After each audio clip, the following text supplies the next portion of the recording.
And there's things that he has placed within you. They have to be discovered. They have to be discovered. People that have the ability to sing, people that have the ability to teach, people that have the ability to be merciful, people that have the ability to edify, people that have the ability for administration, people that have this. I can go on and on and on. These different giftings that people have, that they have to be discovered. It takes time. Proverbs chapter, you got it? Okay, Proverbs chapter 19, verse 21. There are many devices in a man's heart. Nevertheless, the counsel of the Lord, that shall stand. There are many devices in a person's heart, but it is the counsel of the Lord that's going to stand.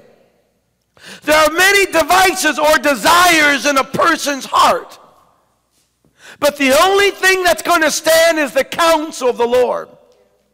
This is why so many people are frustrated. Because instead of people leading their heart, they try following their heart. I'm preaching better than what you're responding. People are following their hearts here. Why? Into the many devices. Go into this relationship. Go over here and do this. Go over here. All these desires. No, you don't follow your heart, you lead your heart, because you understand only the counsel of the Lord is what's going to stand. Nothing else is going to stand. God is only committed to His will for your life. He's not committed to anything else. His will for your life is what He is committed for. And the word counsel comes from a Hebrew word meaning purpose. So only the purpose of God is what's going to stand in your life. Now it was the purpose of God that the apostle Paul would have been a minister of the gospel, that he would have been an apostle. He was responsible for writing a big portion of the New Testament. Big portion of the New Testament. Without his ministry, the apostle Paul, we would have no doctrine in the Bible. Because he's the one, through his epistles, he's given us all that doctrine. Now, when God revealed himself to him, we know the story that he knocked him off of that horse. Reveals himself to him. He reveals himself to him and introducing him, saying, you've been going in the wrong direction long enough. You've been doing all these devices out of your own heart. Only my purpose is what's going to stand. I've been trying to give you signals because you've been kicking against the pricks. In other words, you've been feeling all this conviction when you're around these certain people, but you ain't responding right. So I'm just going to avoid all of the silliness. I'm going to reveal myself to you. Now you have a decision. What are you going to do? Because if he, as Saul of Tarsus at that time, which was a Pharisee, if he would have decided and said, oh no, Jesus, but you have to understand, I am a Pharisee. No, Jesus, you have to understand, I have been trained for the last 12 years under Galileo. Wait a minute here. I didn't even believe in you. I believe in Yahweh. How can you be Yahweh? None of it makes sense to me, Jesus, and I'm sorry, but I'm going to have to reject what you're presenting to me. The story would have been still there in Acts 9. But the end of it would have been, and Saul fell over dead, too.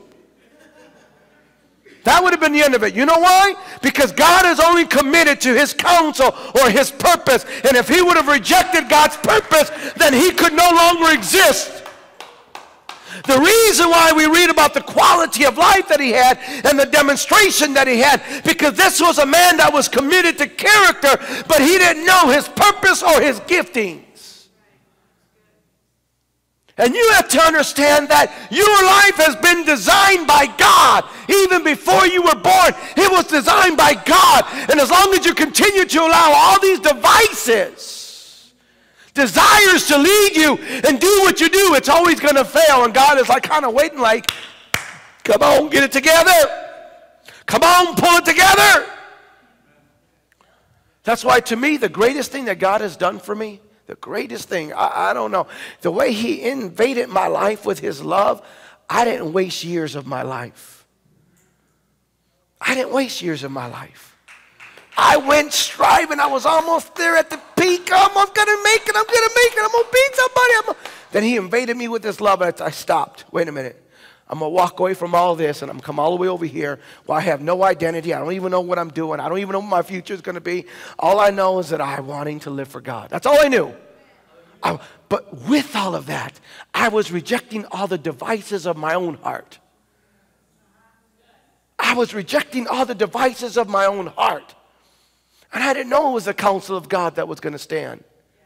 My life would have played out totally different. Why? Because God is not going to stop me from doing what I'm wanting to do. He waits for me to surrender to do what He wants me to do. He's not going to force me to do it. He's not going to force anyone to do it. That's why you have to have a life of devotion and you have to pray. Why? It's only His counsel that's going to last in your life any old way.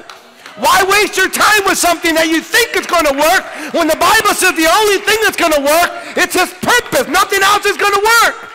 Why you get in a relationship with somebody for the moment? Oh, I'm so happy in a relationship. Oh my God, blue eyes, blue eyes. Who cares about the blue eyes? If it's not God's will, it's not going to work. Only His counsel is going to work.